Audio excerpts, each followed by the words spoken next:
안녕하세요. 책 읽는 미주입니다. 오늘 소개할 책은 나는 좀 단순해질 필요가 있다. 인생에서 가장 중요한 것에 집중하는 힘을 이 책에서 가르쳐 주는 책인데요. 요즘은 너무나 정보들이 많이 넘쳐나는 시대에 살고 있잖아요. 그 소음을 줄이고 중요한 것에 집중하라고 저자는 얘기합니다. 지은이 조셉 매콤의 이혜리 옹김, 출판사는 포레스트 북스. 지은이는 베테랑 마케팅 전문가이자 성공한 사업가인 저자는 간결하고 전략적인 커뮤니케이션과 리더십, 개발 분야에서 그 능력을 인정받고 있다.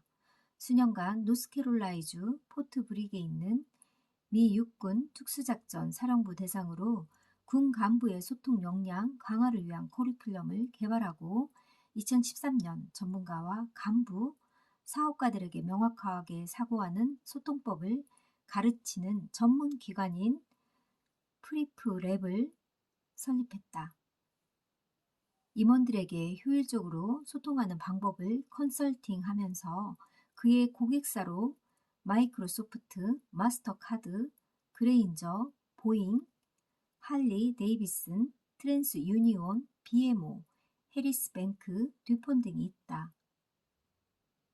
나는 좀 단순해질 필요가 있다는 그 노력의 결과물이며 인생의 가장 중요한 것에 집중하는 방법과 소중한 것을 얻는 구체적인 솔루션을 다루고 있다. 국내에 출간된 책으로는 브리프가 있다.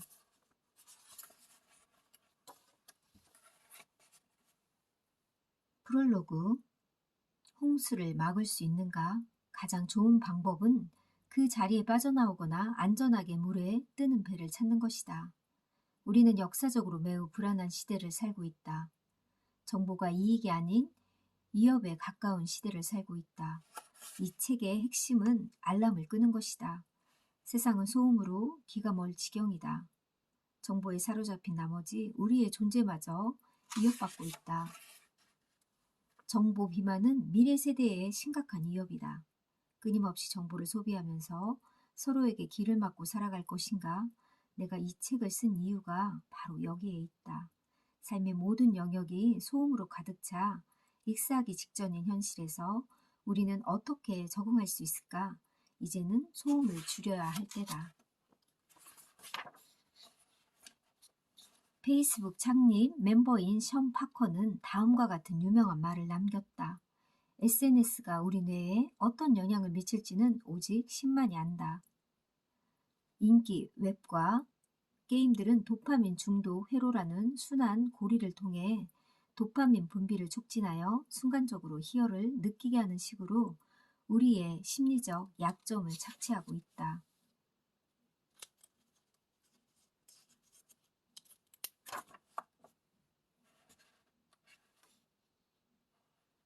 분산된 주의력은 집에서나 일터에서 재앙 같은 결과를 초래할 수 있다.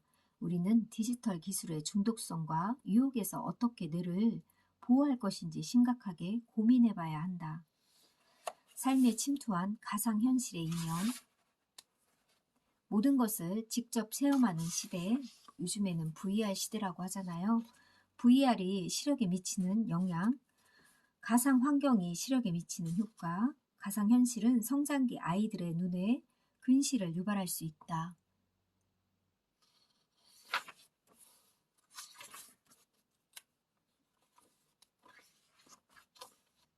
온종일 학교에 갇힌 삶, SNS가 우울증을 유발하는 이유, 아이들의 뇌는 중독에 취약하다. 우울증과 자살률이 높아지고 있다. 주위를 둘러보면 디지털 기기와 우리 아이들은 점점 더 고립시킨다는 사실을 알 수 있다. 식당이나 공원에서 아이들을 보면 서로 말을 주고받거나 눈을 마주치지 않는다. 고개를 숙이고 화면 위로 손가락을 빠르게 움직일 뿐이다.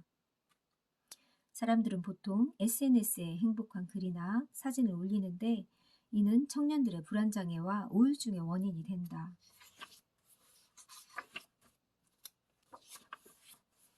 2050년 가족 이야기. 과거의 삶이 훨씬 더 단순했던 것 같다. 디지털 기기는 작은 시작에 불과했다. 가족 간 심각한 대화 단절, 10대 청소년들은 어떤 어려움이 닥쳐도 벗어날 수 있는 도와주는 정보와 조언을 어디서든 얻을 수 있기 때문에 부모와의 대화도 잘 안 하는 경우도 있다고 합니다. 삶 자체가 흐릿해질 수 있다. 아무 생각 없이 보낸 순간이 모여 며칠, 몇 주, 몇 달, 심지어 어떤 이들에게는 몇 년이 될 수 있다. 자기 삶의 운전대를 잡지 않고 뒷좌석에 앉아 방관만 하는 위기가 닥친다. 어디로 가는 거지? 내가 뭘 하는 거지? 무슨 생각을 하고 있었지? 집중력은 아껴 써야 하는 에너지와 같다. 우리의 주의력은 소모되기 쉬우므로 아껴 써야 하는 자원이다.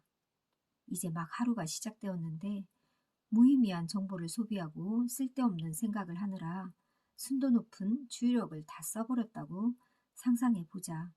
이미 우리는 소중한 에너지를 허비하고 말았다.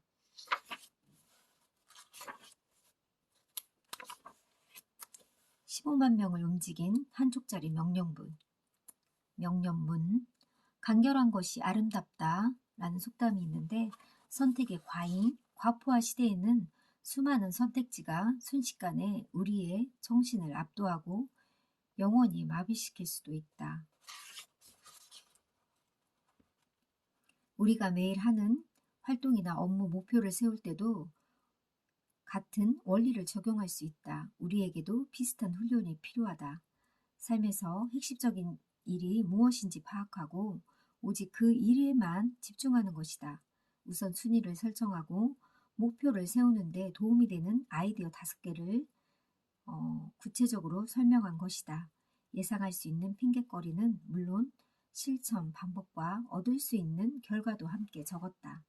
1. 사색의 시간을 통해 한 발 앞서가기. 실천 방법, 미리 시간 빼두기, 모든 기기를 끄고 주말 보내기, 디지털 기기 없이 1시간 일찍 일어나기.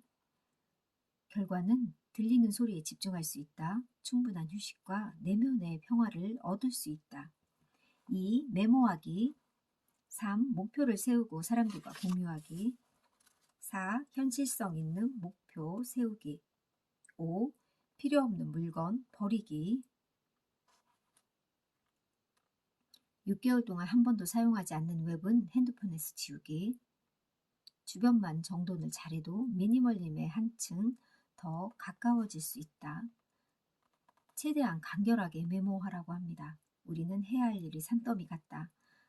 마감 기한을 지키며 성실하게 출퇴근하고 회의에도 참석해야 한다. 불필요한 것들을 걷어내라. 우리 삶에서 정말 필요한 것은 몇 개 되지 않는다.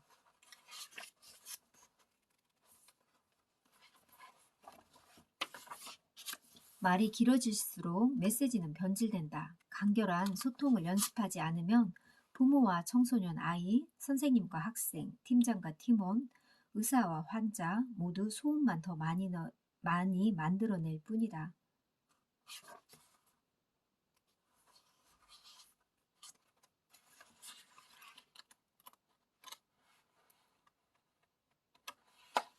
인생에서 가장 중요한 것에 집중하는 힘.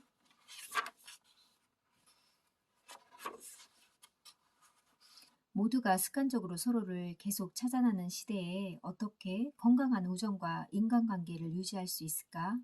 듣기와 대화의 기술을 영영 잃어버리고 말 것인가? 더 심한 기기 중독에 빠져 서로를 계속 고립시키고 말 것인가? 화면을 쳐다보는 시간을 철저히 관리하고 제한해야 할까? 고전 문학처럼 긴 책을 읽는 재미와 능력을 잃어버리게 될까? 이메일과 문자 메시지는 뇌를 망가뜨리고 지치게 하는 새로운 도구와 애플리케이션으로 발전할 것인가?